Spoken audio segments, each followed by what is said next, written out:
یہیں پہ قاسم ہوئے ہیں ٹکڑے، یہیں پہ چیزیں گرے تھے مولا، کہیں سکینہ سموں سے لپٹی، یہیں پہ سگر نے تیر کھایا، ہے یہی غریبی کو ہے ٹھکانا،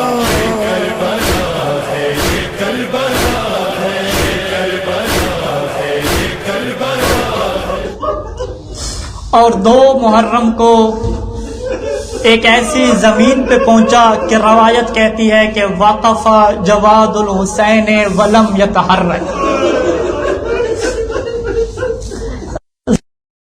حسین کا گھوڑا رک گیا، بالکل حرکت نہیں کر رہا تھا۔ جماعت الثاقبہ کے مقتل میں لکھا ہے کہ حسین نے 7 گھوڑے تبدیل کیے مگر پھر بھی گھوڑے نے حرکت نہیں کی۔ روایت کہتی ہے کہ اس طریقے سے گھوڑا رک گیا اور حرکت نہیں کرتا تھا کہ جیسے اللہ نے ناقہ نبی کو حدیبیہ کے مقام پہ روک دیا تھا۔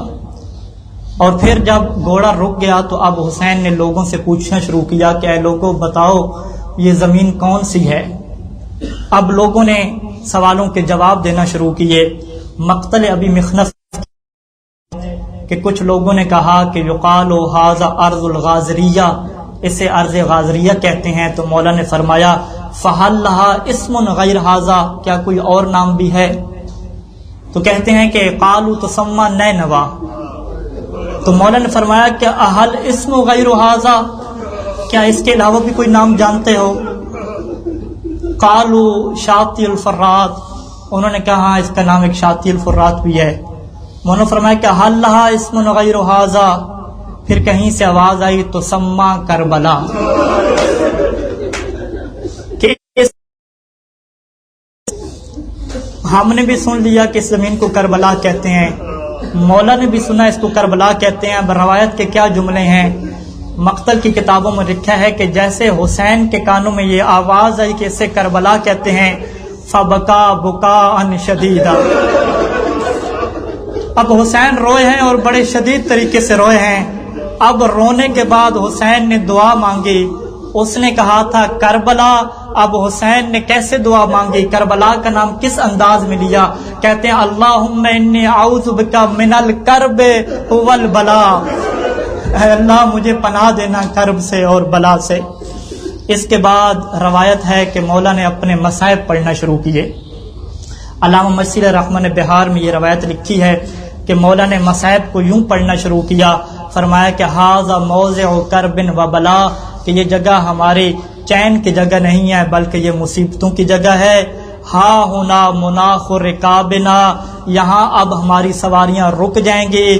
و محط رحالنا، اب قیامت تک ہم یہیں پہ قیام کریں گے۔ و مقتل رجالنا، ہمارے جو نوجوانوں کو اس میں قتل کر دیا جائے گا۔ و مسفک دمائنا، دیکھو یہ زمین کربلا، اس کے اوپر ہمارا خون بہہ جائے گا۔ اب حسین نے اس کے بعد اور کیا مصائب پڑھے؟ موصوبہ امام حسین کی روایت ہے کہ پھر امام نے یوں مصائب پڑھنا شروع کیے، ترمل النسوان و تذبح الاطفال، کہ یہ زمین وہ ہے کہ ہماری خواتین بیوہ ہو جائیں گی، ہمارے بچوں کو ذبح کر دیا جائے گا۔ وہاں ہونا واللہ تہتک الحریم، اللہ کی قسم یہ وہی زمین ہے کہ ہم خاندان عصمت کی حرمت ہو جائے گی۔ اب یہاں پہ روایات میں دیکھتا رہا کہ مولا نے اپنی مصیبت کا کوئی جملہ نہیں پڑھا۔ جب موصوبہ امام حسین کو کھولا تو وہاں پہ ایک جملہ ملا روایت میں کہ مولا نے اپنا مصائب بھی پڑھا ہے۔ مولا کیا فرماتے ہیں؟ اب سنیے گا مولا اپنا مصائب کیسے پڑھ رہے ہیں۔ مولا فرماتے ہیں ہا ہونا یسیر العزیز و ذلیلا، یہ وہ زمین ہے کہ عزت والا یہاں پہ ذلیل کر دیا جائے گا۔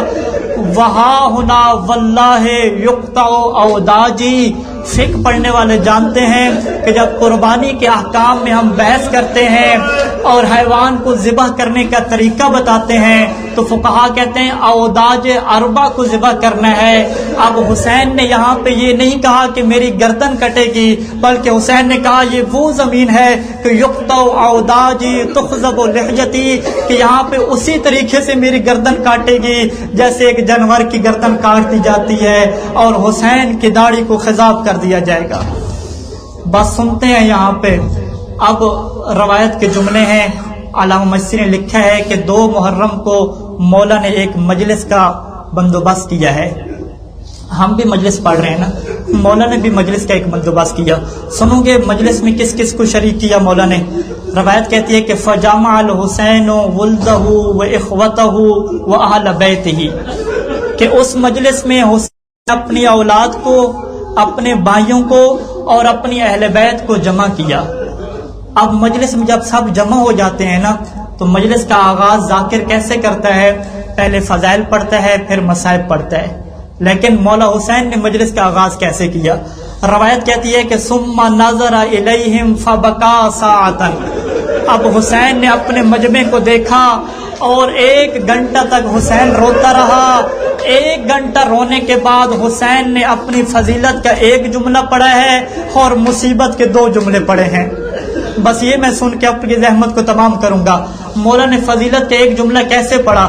مولا کہتے ہیں اللہم انا عطرۃ نبیک محمد، اے اللہ ہم تیرے نبی محمد کی عطرت ہیں. بس فضائل ختم ہو گئے. اب فضائل کے بعد مصیبت کا جملہ کیسے پڑھا؟ وقد اخرجنا وطردنا وازعجنا من حرم جدنا، کہ ہمارے جد کا، اے اللہ تیرے نبی کا وہ حرم تھا لیکن ہمیں وہاں سے نکال دیا گیا. صاحبان فکر بیٹھے ہیں، مولا نے یہاں پہ 3 الفاظ استعمال کیے ہیں، قد اخرجنا وطردنا وازعجنا، اور ہم جانتے ہیں کہ وہ یہاں پہ تفسیریہ ہے. اخرجنا ہمیں نکال دیا، اخرجنا کا مطلب ہے بغیر کسی وجہ کے کسی کو نکال دینا. لیکن لغت میں جا کے دیکھنا طاردہ کا کیا مطلب ہوتا ہے. طاردہ اس نکالنے کو کہتے ہیں کہ جس نکالنے میں اگلے کی حقارت کی جائے، اگلے کی ذلیل و بےزتی کی جائے. اور پھر ہم سب جانتے ہیں کہ جب کسی کو نکال دیا جائے، نکالنے کے بعد کا مرحلہ ختم ہو جاتا ہے. لیکن مولا نے تیسرا اپنی مصیبت کا لفظ کہا کہ وہ ازعجنا، ہمیں نکالنے کے بعد ہمیں مسلسل پریشان کیا گیا، ہمیں مسلسل پریشانی میں مبتلا رکھا گیا. یہ مصیبت کا پہلا جملہ. اب مصیبت کا دوسرا جملہ کیا ہے؟ وتعدت بنو امیہ، بنو امیہ نے اب ہمارے اوپر فقط پریشان نہیں کیا، ہمارے اوپر ظلم کے پہاڑ ڈال دیے. مجلس ختم ہوئی. اب حسین نے بددعا کے لیے، دعا نہیں بددعا کے لیے ہاتھ بلند کیے اور کہا اللہم فخذ لنا بحقنا، اے اللہ ہمارے حق کو تو لے گا، وانصرنا علی القوم الظالمین، اور ظالموں کے اوپر ہماری مدد کرے گا. اب ایک اور روایت پڑھنا چاہوں گا. ایک روایت میں یہ ہے کہ جس روایت کو میں نے کافی ڈھونڈا تو مستدرک کے وسائل میں اور دیگر کتب میں یہ کو مولا نے خریدا تھا، اور خریدنے کے بعد مولا نے ان کو صدقہ دیا تو 2 شرطیں رکھی تھیں. ان 2 شرطوں کے اوپر اگر آپ غور کریں تو وہ شرطیں حسین کے اپنے لیے نہیں ہیں. ان 2 شرطوں میں حسین کو فکر ہے تو اپنے ظاہر کی فکر ہے. حسین کہتے ہیں کہ زمین میں نے تم سے خرید لی، تمہیں صدقہ کر دی، لیکن شرط کیا ہے کہ دیکھو میرے مرنے کے بعد میری قبر کی زیارت کرنے والا اگر کوئی آئے اور اسے میری قبر کا پتہ نہ چلے تو ارشد قبری، تمہاری یہ ذمہ داری ہے کہ میری قبر اسے. دوسری شرط یہ ہے کہ اگر وہ بھوکا ہو، پیاسا ہو تو 3 دن تک اسے تم کھانا کھلانا. میں کہوں گا اے حسین آج بھی تجھے فکر ہے اپنے ظاہر کی، اے کاش 10ویں کو آپ ہوتے، اپنی مقدرات عصمت کو دیکھتے کہ کس طرح سے انہوں نے پامال کر دیا. ماتم حسین.